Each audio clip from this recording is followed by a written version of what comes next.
ಇಂದೇ ಡೌನ್ಲೋಡ್ ಮಾಡಿ ಮತ್ತು ನಿಮ್ಮ ನೆಚ್ಚಿನ ಶೋಗಳನ್ನ ಆನಂದಿಸಿ. ಸರಿ ಕಣೋ, ನಾನಿನ್ ಬರ್ತೇನೆ. ತುಂಬ ಉಪಕಾರ ಆಯಿತು. ಬಿಡುವಾದಾಗ ಯಾವಾಗಲಾದರೂ ಫೋನ್ ಮಾಡ್ತಾ ಇರು. ಖಂಡಿತ ಮಾಡ್ತೀನಿ. ಇದ್ರಲ್ಲೇನು ಬಾರೋ, ಪ್ರೀತಿ ಹೀಗೆ ಇರಲಿ. ಆದರೂ ದೊಡ್ಡ ವಿಷಯ. ಬರ್ತೀನಮ್ಮ ಲಕ್ಷ್ಮಿ ಅವರೇ.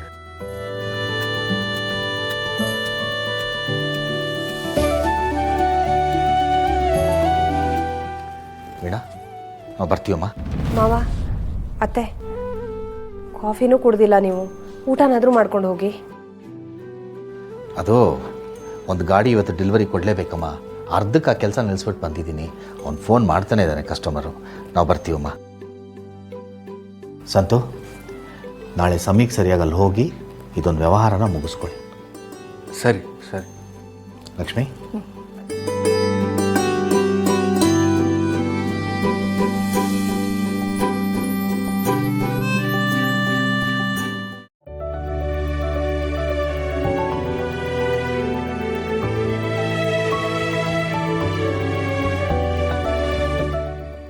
ಇವತ್ತು ಮಾವನಿಂದಾಗಿನೇ ನಮ್ಮ ಮನೆ ಉಳಿತು. ನೀವು ಅವರಿಗೆ ಎಷ್ಟೇ ನೋವು ಮಾಡಿ ಅವಮಾನ ಮಾಡಿದ್ರು ಅವ್ರು ಯಾವುದನ್ನು ಮನಸ್ಸಲ್ಲಿ ಇಟ್ಕೊಳ್ದೆ ಇಲ್ಲಿವರೆಗೂ ಬಂದು ಇವತ್ತು ನಮ್ಮ ಮನೆನ ಉಳಿಸ್ಕೊಟ್ರು. ನೀವು ಮಾತ್ರ ಯಾವಾಗಲೂ ಸಂಬಂಧದಲ್ಲಿ ದುಡ್ಡಿನ ಲೆಕ್ಕಾಚಾರ ಮಾಡ್ತಾನೇ ಇದ್ರು.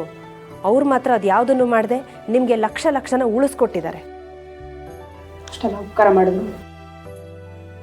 ಮನೆಯಲ್ಲಿ ಒಂದು ದೊಡ್ಡ ನೀರು ಕೂಡ ಕುಡ್ದಿಲ್ಲ. ಯಾಕೆ ಹೇಳಿ? ನೀವು ಅವತ್ತು ಅವ್ರಿಗೆ ಹೊಟ್ಟೆಗೆ ಹಾಕದೆ ಮನೆಯಿಂದ ಆಚೆ ಹಾಕಿದ್ರಲ್ಲ, ಅದಕ್ಕೆ. ಸುಮ್ಮನೆನಾ ಎಲ್ಲರೂ ಅವ್ರನ್ನ ಸ್ವಾಭಿಮಾನಿ ಶ್ರೀನಿವಾಸ್ ಅಂತ ಕರೆಯೋದು? ನೋಡ್ರಿ, ನಾನು ಅವತ್ತೇ ಹೇಳಿದ್ದೆ, ಇವತ್ತು ಇನ್ನೊಂದು ಸಲ ಹೇಳ್ತಿದ್ದೀನಿ. ಇನ್ಮೇಲೆ ನೀವು ದುಡ್ಡಿಗಲ್ಲ, ಸಂಬಂಧಕ್ಕೆ ಮಾತ್ರ ಬೆಲೆ ಕೊಡ್ತೀರಾ.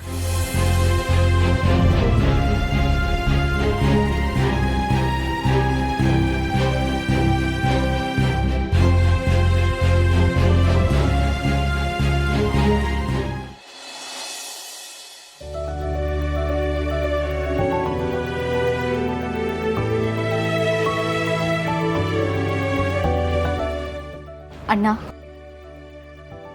ನಿನ್ನ ಮತ್ತೆ ನೋಡ್ತೀನಿ ಅಂತ ನಾನು ಅನ್ಕೊಂಡೇ ಇರಲಿಲ್ಲ. ನೀನು ಈ ರೀತಿ ಎದುರುಗಡೆ ಬಂದು ನಿಂತಿರೋದು ನನಗೆ ನಂಬಕ್ಕೆ ಆಗ್ತಿಲ್ಲ.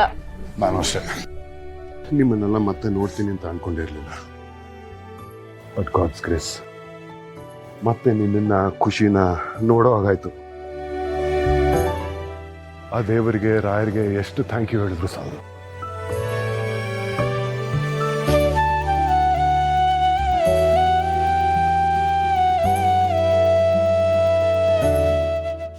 ಸಿದ್ದು ಅವರೇ, ನನ್ನ ಗಂಡನ ಮಾತು ಕೇಳಿ ನಿಮ್ಮೇಲೆ ನಾನು ಅನುಮಾನ ಪಟ್ಬಿಟ್ಟೆ.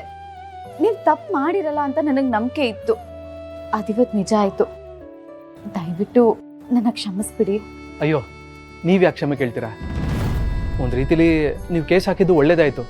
ಇಲ್ಲದೆ ಹೋಗಿದ್ರೆ ನಾನು ತಪ್ಪು ಮಾಡಿದ್ದೀನಿ ಅನ್ನೋ ಯೋಚನೆ ನನ್ನ ಜೀವನ ಪೂರ್ತಿ ಕಾಡೋದು. ಹಂಗೆ ನೋಡ್ತಾದ್ರೆ ನಿಮ್ಮ ಅಣ್ಣಂಗೆ ಥ್ಯಾಂಕ್ಸ್ ಹೇಳಬೇಕು. ಸರಿಯಾದ ಸಮಯದಲ್ಲಿ ದೇವರು ಬಂದು ನನ್ನ ಕಾಪಾಡಿದ್ರು. ಇಲ್ಲದೆ ಹೋಗಿದ್ರೆ ಜೀವನ ಪೂರ್ತಿ ಜೈಲಲ್ಲಿ ಕೊಡಿಬೇಕಿತ್ತು. ತುಂಬ ಥ್ಯಾಂಕ್ಸ್ ಸರ್.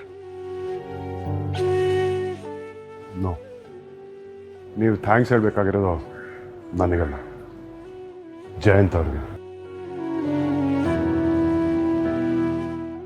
ಅವ್ರು ಕರೆಕ್ಟ್ ಟೈಮ್ಗೆ ಬಂದು ನನ್ನ ಕಾಪಾಡದೆ ಹೋಗಿದ್ದಿದ್ರೆ ಇವತ್ತು ನಿಮಗೆ ನ್ಯಾಯನೂ ಒದಗಿಸೋಕ್ಕಾಗ್ತಾ ಇರಲಿಲ್ಲ, ನಾನು ಬದುಕು ಇರ್ತಾ ಇರಲಿಲ್ಲ. So you have to say thanks to Jayant. Jayant ಅವರೇ, ಈ ನಿಮ್ಮ ಋಣನ ನಾನು ಯಾವತ್ತೂ ಮರೆಯೋದಿಲ್ಲ. ಇವತ್ತು ನಿಮ್ಮಿಂದ ನನಗೊಂದು ಹೊಸ ಬದುಕು ಸಿಕ್ಕಿದೆ. ಇದು ನಾನು ಕೊನೆ ಉಸಿರಿರೋ ಗಂಟ ಮರೆಯೋದಿಲ್ಲ.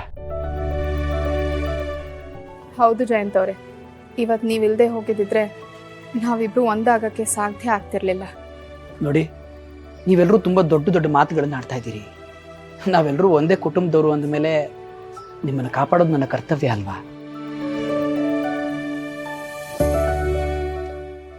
ಅಷ್ಟಕ್ಕೂ ಸಿದ್ದೇಗೌಡರು ಈ ಪರಿಸ್ಥಿತಿಲಿದ್ದಾರೆ ಅಂತ ನನಗೆ ಗೊತ್ತಿರಲಿಲ್ಲ. ಇಲ್ಲಿಗೆ ಬಂದ ಮೇಲೆ ಗೊತ್ತಾಯಿತು. ಇಲ್ಲದೆ ಹೋಗಿದ್ರೆ ಮುಂಚಿತವಾಗಿ ನಿಮ್ಗೆ ಸಹಾಯ ಮಾಡೋ ಪ್ರಯತ್ನನಾದರೂ ಮಾಡ್ತಾ ಇದ್ದೆ. ಅಂತೂ ನಿಮ್ಮ ಜೀವನದಲ್ಲಿ ಒಂದು ಒಳ್ಳೆಯ ಕಾರ್ಯ ಮಾಡೋ ಅವಕಾಶ ದೊರಕುವಂತಲ್ಲ, ಅಷ್ಟು ಸಾಕು. ನಿಮ್ಮಂಥ ಒಳ್ಳೆಯವ್ರ ಜೊತೆ ಜಾನುಗೆ ಬದುಕಕ್ಕೆ ಅದೃಷ್ಟ ಇಲ್ವಲ್ಲ ಅಂತ ಬೇಜಾರಾಗ್ತಿದೆ. ಎಲ್ಲ ಭಾವನ ಅವರೇ, ಅವರಂಥ ಒಳ್ಳೆಯವ್ರ ಜೊತೆ ಬದುಕು ಅದೃಷ್ಟ ನನಗಿರಲಿಲ್ಲ ಅನ್ಸುತ್ತೆ. ನೋಡಿ, ಈಗ ಸಿದ್ದೇಗೌಡರು ಇಲ್ಲಿ ನಿಂತಿರೋದಕ್ಕೆ ಕಾರಣ ಶ್ರೀಕಾಂತ್ ಅವರು ಪ್ರಾಣನ ಒತ್ತೆ ಇಟ್ಟು ಸಿದ್ದೇಗೌಡರನ್ನ ಕಾಪಾಡಿದ್ದಾರೆ. ನಾನು ಅವ್ರನ್ನ ಈ ಕೋರ್ಟ್ವರೆಗೆ ಕರ್ಕೊಂಡು ಬರೋ ಕರ್ತವ್ಯ ಮಾಡಿದ್ದೀನಿ ಅಷ್ಟೇ. ಶ್ರೀಕಾಂತ್ ಅವರೇ, ನನಗೆ ಸ್ವಲ್ಪ ಅರ್ಜೆಂಟ್ ಕೆಲಸ ಇದೆ, ನಾನಿನ್ನು ಬರ್ತೀನಿ. ನಿಮ್ಮ ಪ್ರಾಣನ ಒತ್ತೆ ಇಟ್ಟು ನನ್ನ ಕಾಪಾಡಿದ್ರಿ. ನಾನು ಎಷ್ಟು ಥ್ಯಾಂಕ್ ಯು ಹೇಳಿದ್ರು ಸಾಲದು. ಅದಕ್ಕೆ I am gonna give you a party. ಅದು ಶೀಘ್ರದಲ್ಲೇ ನಿಮ್ಗೆ ಫೋನ್ ಮಾಡಿ ಹೇಳ್ತೀನಿ, ಯಾವುದೇ ಕಾರಣನೂ ಕೊಡಬಾರ್ದು. Sure, I will be there. Thank you so much.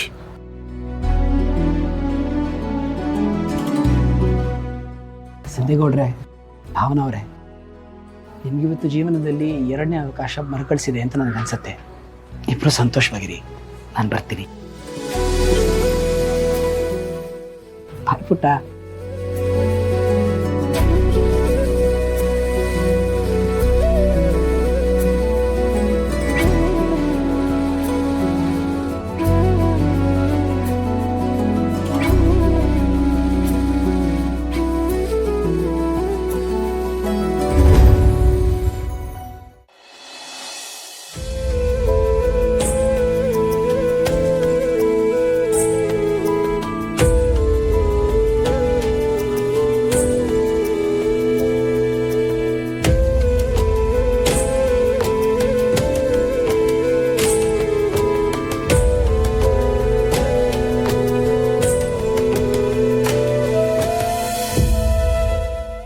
ಚಂದನ, ಎಲ್ಲ ರೆಡಿ ಆಗಿದೆಯಮ್ಮ?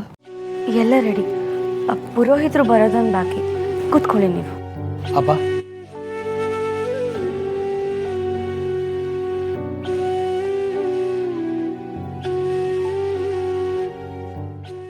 ವಿಶ್ವ ಇಲ್ಲಮ್ಮ?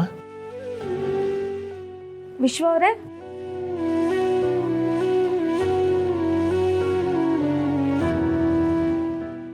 ಜಾನು, ನೀನು ಇಲ್ಲಿರೋದು ಸೇಫ್ ಅಲ್ಲ.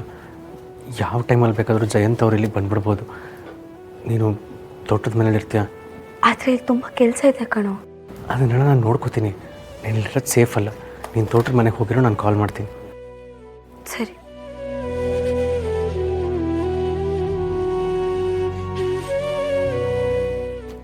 ಅಪ್ಪ, ಪುರೋಹಿತರಲ್ಲಿ ಇಷ್ಟೊತ್ತಿಗೆ ಬರಬೇಕಾಗಿತ್ತು. ಬಂದರು. ನಮಸ್ಕಾರ ಯಜಮಾನ್ರೆ. ನಮಸ್ಕಾರ. ನಮಸ್ಕಾರ. ಕೂತ್ಕೊಳ್ಕೊಳ್ಳಿ.